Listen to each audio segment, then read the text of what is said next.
나는 동네에서 오랫동안 진료해온 가정의입니다. 진료실 책상 너머로 마주한 수많은 환자들과 대화를 나누다 보면 건강 얘기만큼이나 돈 얘기도 자주 듣게 됩니다. 특히 요즘 들어 통장과 금융에 대한 불안감이 부쩍 늘었어요. 며칠 전 진료를 마치고 대기실로 나가는데 78세 박 할아버지께서 나를 붙잡으셨습니다. 선생 양반, 농협에서 이상한 말을 하더라고. 이젠 농협에서 국민은행 통장을 만든다나 뭐라나. 세상이 너무 빨라져서 모르겠어. 이야기를 듣는 순간 나는 고개를 끄덕였습니다. 이제 시작되는 변화였죠. 그리고 단지 이상한 이야기로만 넘기기엔 이번 변화는 너무나도 큽니다. 생각해보세요. 우리 지갑 속에 얼마나 익숙한 통장이 들어있습니까? 농협, 우체국, 이 둘 중 하나쯤은 누구나 가지고 계시잖아요.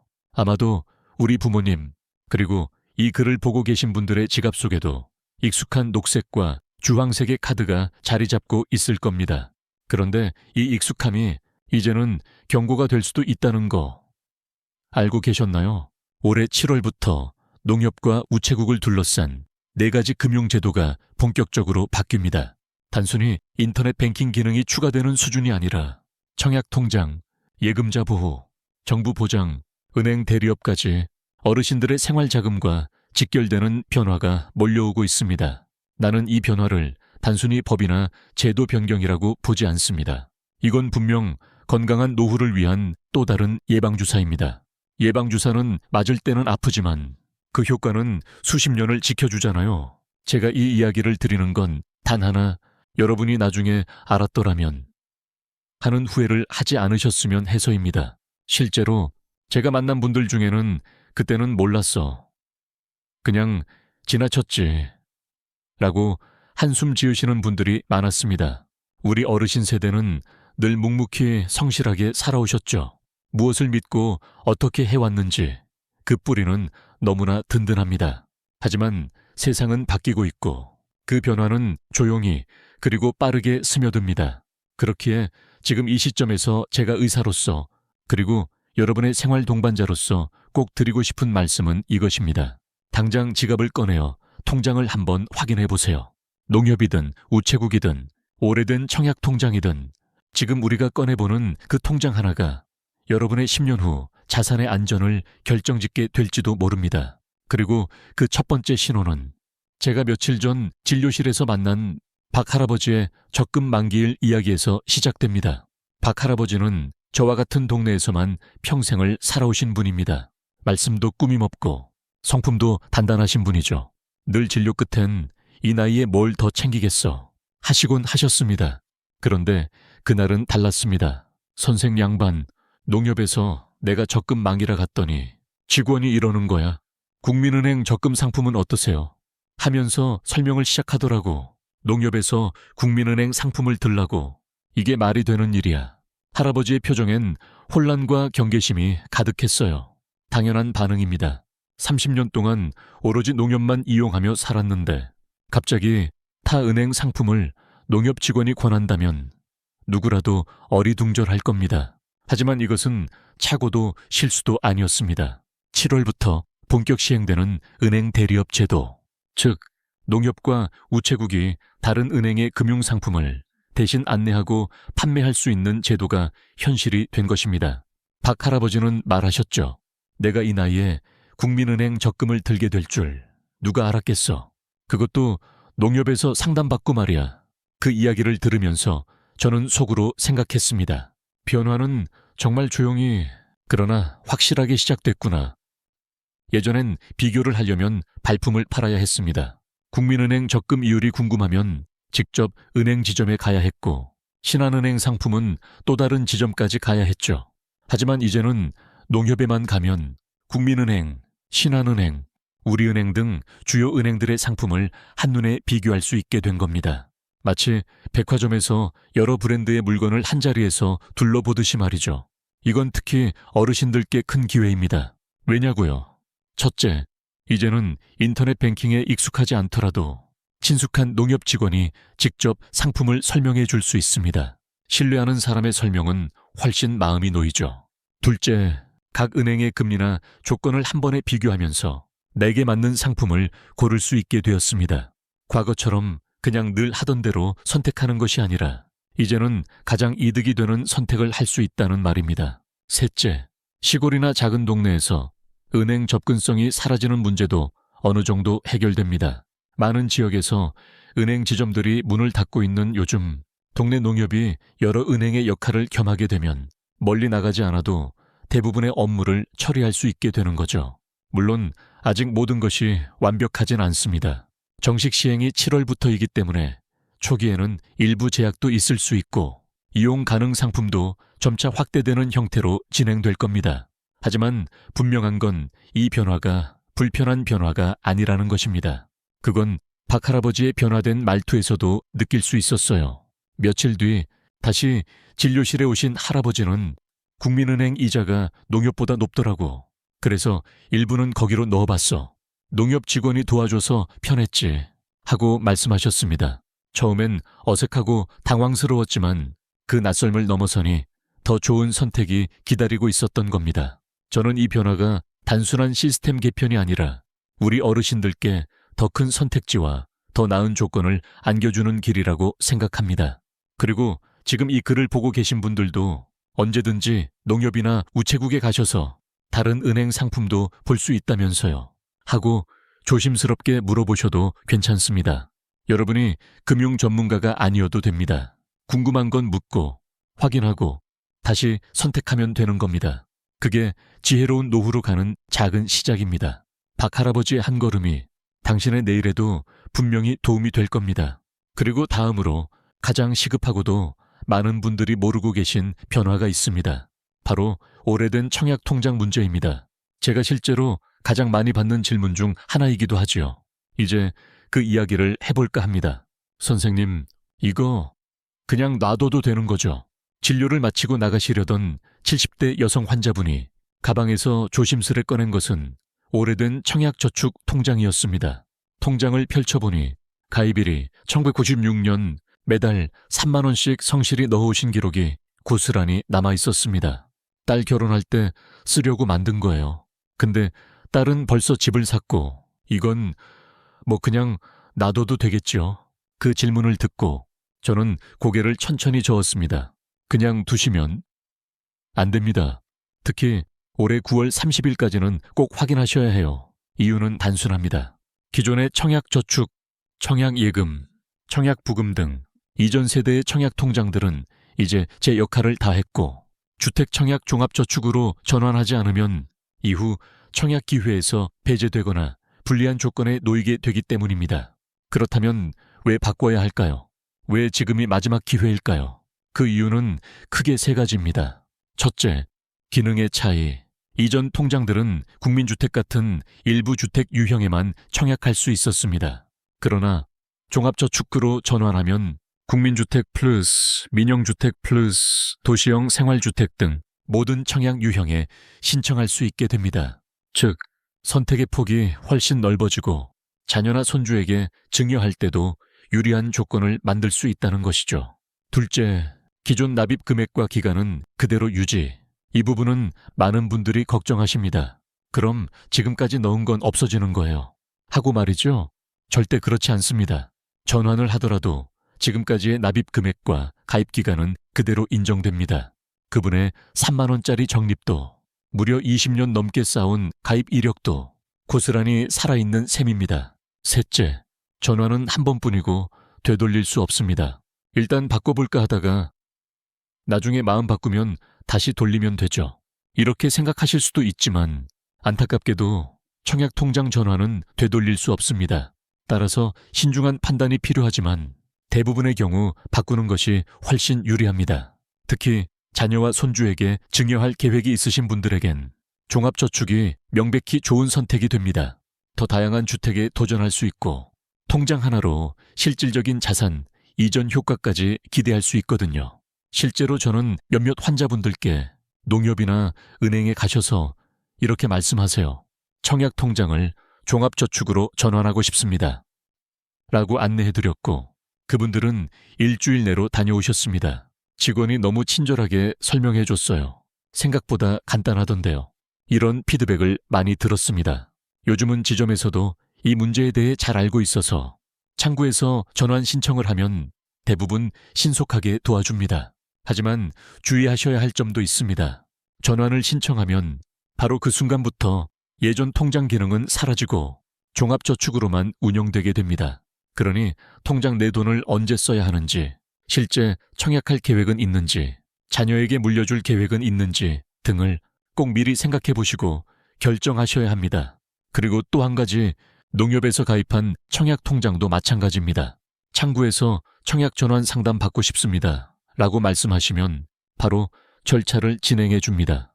이건 복잡한 서류도 어려운 용어도 없습니다. 창구 직원이 서류를 준비해 주면 서명만 하시면 됩니다. 대부분 10분이면 끝나는 일입니다. 그래서 저는 요즘 이렇게 말하곤 합니다. 건강검진 받듯이 통장도 한번 검진 받으세요. 우리가 건강을 위해 매년 검사하듯 재정의 건강을 위해서도 이런 점검이 반드시 필요합니다. 특히 9월 30일 전까지 당신의 지갑 속 청약 통장이 묵은 통장인지 미래를 위한 가능성인지 꼭 확인해 보시길 권합니다. 그리고 다음으로 여러분이 가장 많이 오해하시는 부분 중 하나, 예금자 보호가 1억 원으로 늘어났다는 이야기입니다. 하지만 그 안에 숨겨진 중요한 함정을 아시나요? 이제 그 이야기를 들려드리겠습니다. 이제 예금자 보호가 1억이라면서요. 그러면 걱정 없겠네. 나는 농협에 5천, 지역 농협에 4천, 우체국에 3천 넣어놨어요. 합쳐도 1억 넘지 않으니까 괜찮죠. 이 질문은 진료실에서 정말 자주 듣습니다. 제가 잠시만요 하고 설명을 시작하면 대부분의 환자분들이 놀라시곤 하죠. 왜냐하면 농협은 다른 은행과 다르게 구조가 복잡한 금융기관이기 때문입니다. 먼저 기본부터 정리해 보겠습니다. 2024년까지는 예금자 보호 한도가 1인당 5천만 원이었습니다. 하지만 2025년 9월부터 이 한도가 1억 원으로 상향됩니다. 즉, 한 금융기관당 최대 1억 원까지는 국가가 보호해준다는 뜻이죠. 하지만 여기서 많은 분들이 놓치고 계신 핵심 포인트가 있습니다. 바로 어느 금융기관을 기준으로 합산되는가입니다. 농협은 하나처럼 보이지만 사실 두 개입니다. 대부분의 분들은 농협 통장을 이렇게 구분하시죠. 여긴 우리 동네 농협이야. 지역 농협. 여긴 본점. 중앙회야. 농협중앙회. 두 군데에 각각 통장을 갖고 있는 분들도 많습니다. 심지어 각각의 예금, 적금, 청약을 나눠서 넣어두신 분들도 계시고요.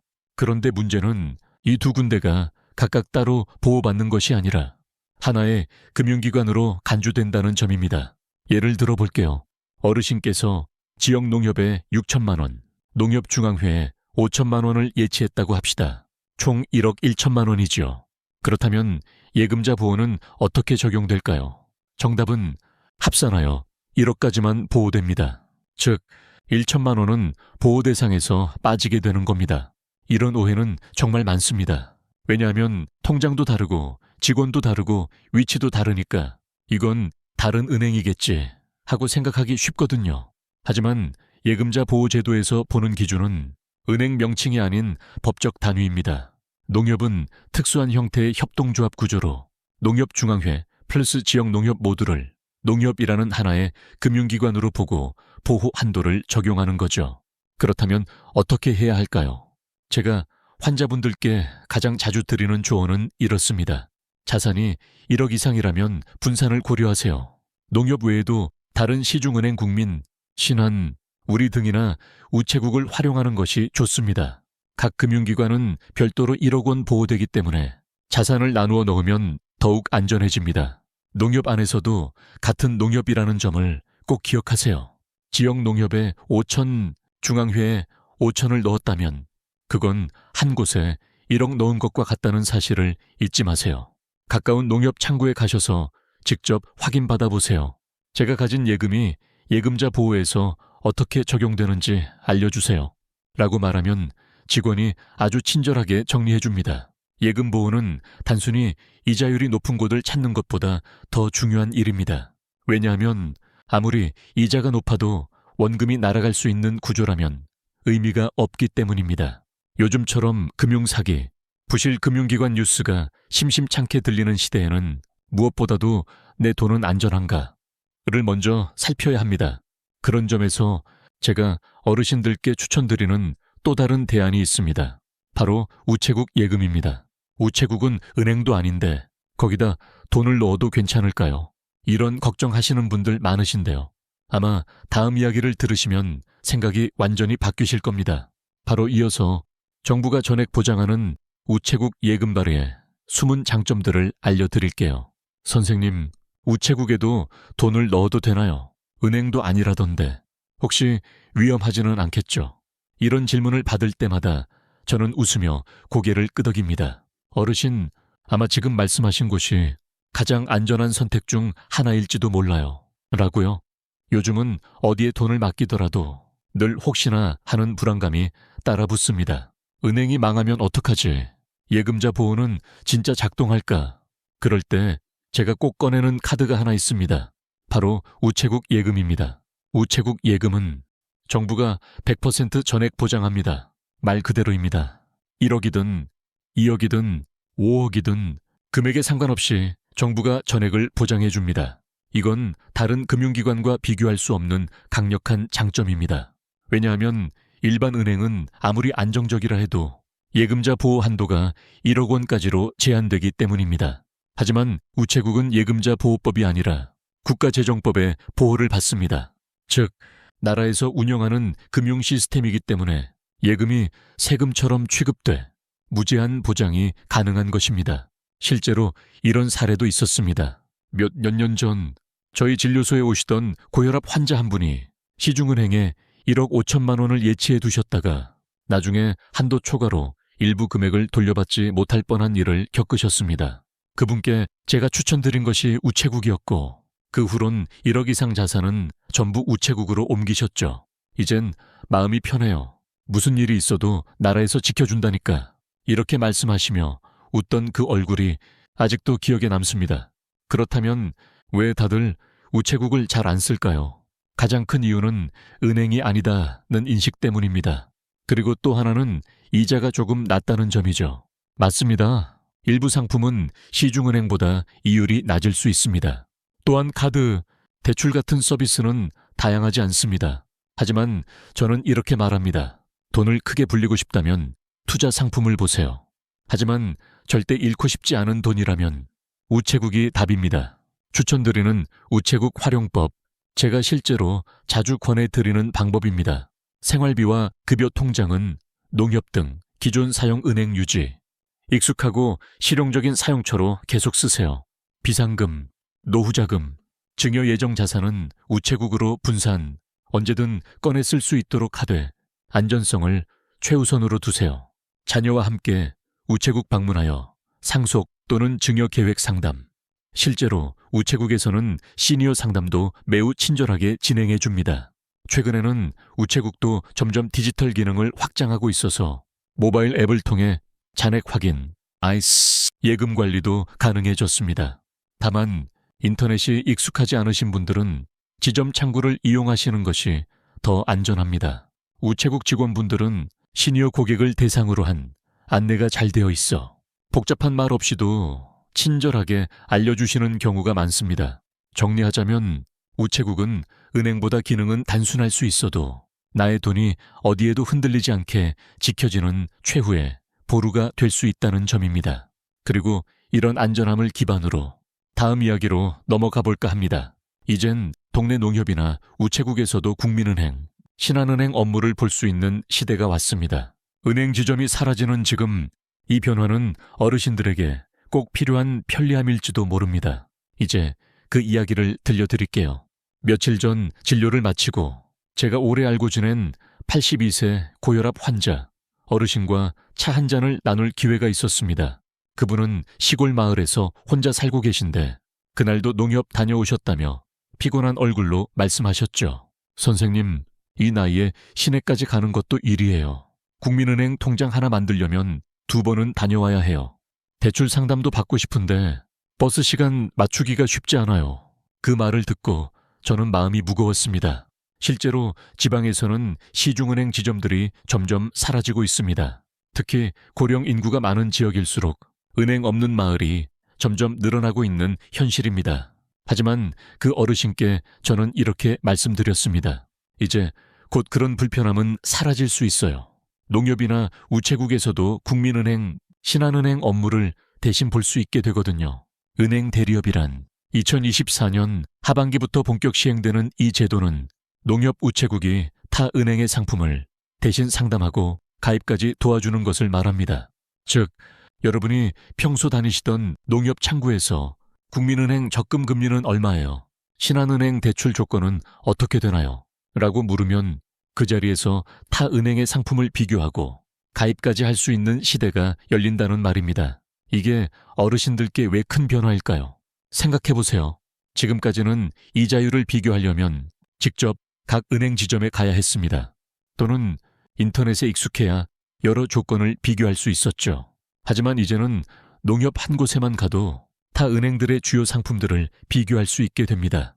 마치 백화점 한 층에서 다양한 브랜드의 신발을 한눈에 살펴보는 것처럼 금융 상품도 한자리에서 고를 수 있게 된 것이죠. 실제로 박 할아버지도 이런 변화에 적응하셨습니다. 앞서 말씀드린 박 할아버지, 처음엔 농협에서 국민은행 얘기를 하다니 이게 세상에 하시던 분이 지금은 이렇게 말씀하십니다. 이자율 한 번에 비교되니까 편하긴 하더라. 그냥 내가 늘 다니던 농협에서 다 볼 수 있으니 좋지. 이 말이 저는 참 인상 깊었습니다. 익숙한 공간에서 낯선 선택이 가능해졌다는 것. 이건 단순한 서비스 편의성을 넘어서 어르신들께는 심리적 안정감까지 제공하는 큰 변화입니다. 그럼 어떻게 이용하면 될까요? 이 제도는 7월부터 순차적으로 시행됩니다. 모든 농협, 우체국에서 당장 모든 은행의 상품을 다루는 건 아니지만 점차 확대되어 전국 어디서든 가능해질 예정입니다. 여러분이 하실 일은 단 하나입니다. 가까운 농협이나 우체국에 가셔서 이렇게 말해보세요. 요즘 다른 은행 상품도 비교할 수 있다던데요. 국민은행 이자율 좀 알아볼 수 있을까요? 그럼 창구 직원이 친절하게 알려드릴 겁니다. 주의할 점은 이 제도는 대리업이기 때문에 모든 업무를 완전히 대행할 수 있는 것은 아닙니다. 복잡한 대출 심사나 특수 상품은 직접 해당 은행을 방문해야 할 수도 있습니다. 상담 가능 상품 종류도 은행마다 차이가 있을 수 있습니다. 하지만 시작이 중요합니다. 적어도 기본적인 비교와 간단한 상품 가입은 농협 한 곳에서 끝낼 수 있게 되었다는 것. 이것만으로도 큰 변화지요. 저는 이 제도를 고령자 맞춤 금융혁신이라 부르고 싶습니다. 기술은 점점 복잡해지지만 우리는 그 기술을 쉽게 따뜻하게 전달받아야 하니까요. 이제 선택은 여러분의 몫입니다. 멀리 가는 대신 가까이서 비교하세요. 복잡한 절차 대신 친숙한 창구를 활용하세요. 다음 시간엔 이 모든 변화들 가운데 지금 당장 실천할 수 있는 행동을 정리해드리겠습니다. 청약 전환부터 예금자 보호, 우체국 분산, 은행 대리업 활용까지 무엇을 언제 어떻게 시작해야 하는지 구체적으로 알려드릴게요. 우리는 늘 말합니다. 그때 알았더라면 미리 준비했으면 참 좋았을 텐데. 하지만 오늘 이 순간만큼은 다릅니다. 지금이라면 아직 늦지 않았습니다. 앞서 이야기한 박 할아버지도 처음엔 낯설어 하셨지만 지금은 오히려 그 변화 덕분에 더 편하고 안전한 금융생활을 하고 계십니다. 그럼 여러분은 이제 무엇을 하시면 좋을까요? 지금부터 제가 의사로서 그리고 삶의 변화를 함께하는 조언자로서 정리해드리는 4가지 실천 항목을 꼭 기억해 주세요. 첫째, 집에 있는 청약통장을 꺼내보세요. 혹시 청약저축, 청약예금, 청약부금이라는 이름이 붙은 오래된 통장이 있다면 그건 반드시 9월 30일 이전에 주택청약종합저축으로 전환하셔야 합니다. 지금까지 납입한 금액과 가입 기간은 그대로 유지되며 전환 후엔 모든 종류의 주택청약이 가능해지기 때문에 자녀나 손주에게 물려줄 수 있는 좋은 자산이 됩니다. 농협이나 해당 은행에 가셔서 청약통장을 종합저축으로 바꾸고 싶습니다. 라고 말씀만 하시면 직원이 도와드립니다. 둘째, 예금자 보호는 농협은 하나라는 걸 기억하세요. 농협중앙회와 지역농협, 통장이 다르더라도 예금자 보호 기준은 합산 1억 원입니다. 따라서 고액 예금을 갖고 계시다면 국민은행, 신한은행 등 시중은행과 분산 예치를 고려하시고 예금자 보호가 각기 적용되는 기관인지 꼭 확인해 보세요. 궁금하시면 제가 가진 돈이 어떻게 보호되나요? 라고 창구에 물어보는 것만으로도 충분합니다. 셋째, 우체국 예금에 정부 전액 보장을 활용하세요. 이건 제가 여러 번 강조드렸지만 정말 모르고 지나치시는 분들이 많습니다. 우체국은 예금자 보호 한도가 없는 유일한 기관입니다. 1억, 2억, 그 이상도 정부가 100% 보장합니다. 생활비는 농협에 2대, 비상금이나 노후자금, 증여예정 자산은 우체국으로 나눠두는 것이 가장 안정적입니다. 넷째, 은행 대리업 시대에 발맞추세요. 이제 동네 농협이나 우체국에서도 국민은행, 신한은행, 우리은행의 주요 상품을 비교하고 가입할 수 있게 됩니다. 시내까지 가지 마시고 여기서 다른 은행 상품도 알아볼 수 있나요? 라고 말해보세요. 복잡한 설명이 아니더라도 직원분들이 차근차근 안내해 주실 겁니다. 지금 당장 할 수 있는 3가지, 지갑 속 통장을 꺼내어 종류를 확인하세요.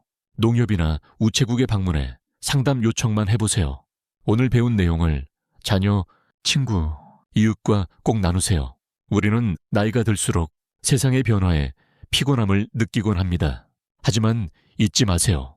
변화는 때로 우리가 더 편하게 살아가라는 신호이기도 합니다. 단지 낯설 뿐이지 조금만 용기를 내어 다가가 보면 그 속엔 우리의 안전과 삶의 지혜가 담겨 있습니다. 오늘 나눈 이 4가지 변화는 당신의 자산을 건강만큼이나 안전하게 지켜줄 금융 예방주사와도 같습니다. 예방은 아플 때보다 미리 하는 것이 가장 현명하죠.